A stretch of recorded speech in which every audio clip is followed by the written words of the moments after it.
তারপরে একটা কালকে যেহেতু এই জায়গায় এসেছিলাম, তারপরে আজকে আবার বাইরে আজকে একদিন ঘুরতে আসলাম। তার মধ্যে যমুনা নদী যদি তোমরা এসে একটা। তো হ্যালো ফ্রেন্ডস, তোমাদের মাঝে আবার একটা নতুন ব্লগ নিয়ে চলে আসলাম। যদিও দিনটা ছিল রবিবার, কিন্তু আমি ভিডিওটা পোস্ট করছি বৃহস্পতিবারের দিন, কারণ কাজের একটু ব্যস্ততার কারণে এডিট করা হয়ে ওঠেনি। তো দেখো আমরা যাচ্ছিলাম একটু ঘুরতে, একটু গ্রামের দিকে।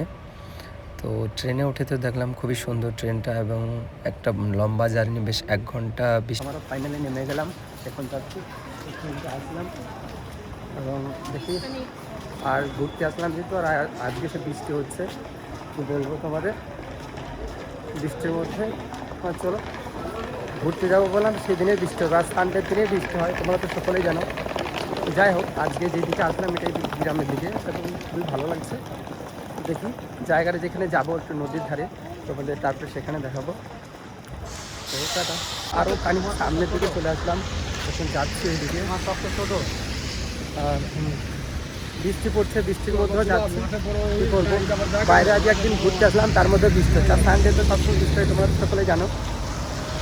সানডে সানডে মানে বৃষ্টি হবে, এটা হচ্ছে এখানকার নিয়ম। মানে ঘোরার দিনে বৃষ্টি হতে হবে। আরে দেখো, যদি বাইরের ভিউটা দেখায়,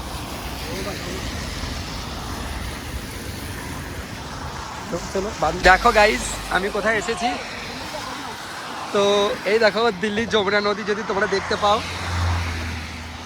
এই দেখো, ওই দেখো বোর্ড আছে এখানে। আর জাস্ট জায়গাটা তো দারুণ লাগছে, চমৎকার। তো দেখো কোথায় এসেছি আমরা, আমাদের একটা বন্ধু আর একটা বিশাল হাইওয়ে ওইদিকে চলে গেছে, এই দেখো। আর আমাদের পিছনটা ভিউটা দেখাচ্ছে তোমাদের, দেখো জায়গাটা কত সুন্দর লাগছে বলো তো।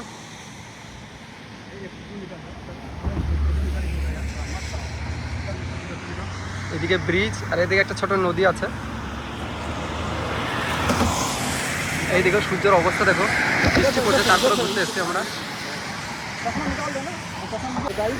দেখো আমি কোথায় এসেছি, একদম মনে হচ্ছে একটা মরুভূমির মধ্যে চলে এসেছি। রাতের মধ্যে তো মরুভূমি নেই, যেহেতু ঠান্ডা প্রধান দেশ, তার জন্য দেখাচ্ছি। এদিকে আমার পিছনে আর ব্যাক সাইডটা দেখাচ্ছি, দেখো এই দেখো, এই দেখো কত দূরে, দেখো ওইটা একদম বিরান ভূমি পড়ে আছে। আর আমরা যাবো এখন একটু ওই সাইডের দিকে, চলো আবার পরে দেখা হচ্ছে। ওই সাইডে যাবো, তারপরে তোমাদের ভিডিও করে দেখাচ্ছি, টাটা। তো একটা জায়গায় এসেছি, কিন্তু আমার ওই সাইডের দিকে যেতে পারছি না, কারণ রাস্তাগুলো সমস্ত গার্ড দেওয়া আছে, তার জন্য ওই দিকে যেতে পারলাম না। যেখানে যাবো মনে করলাম সেগুলোতে যেতে পারলাম না। তো যাই হোক, এইদিকে এসে খুবই আনন্দ হলো, অচেনা জায়গা। আর দেখো এইদিকে সিনটা তো দেখতে পাচ্ছি, এদিকে কত সুন্দর লাগছে। আর আমি যদি দেখাই এদিকে, এই দেখো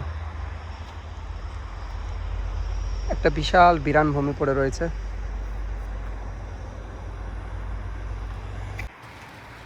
তারপর কিছু ভিডিও এবং ফটো শর্ট ভিডিও নিলাম এবং বললাম চলো আমার একটা ভিডিও করেই দেখো, দেখতে পাচ্ছ। আর যে ক্যামেরা করছে সে অতটা ভালো জানেও না, ভালো মতো ভিডিওটা করতে পারেনি।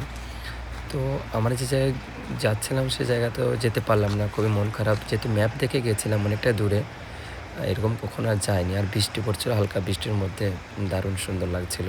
দেখো এখান থেকে চলে যাচ্ছি, জায়গাগুলো নিচে দেখা যাচ্ছে, আর আমাদের তো এই থেকে কোনো মানুষ আসে না।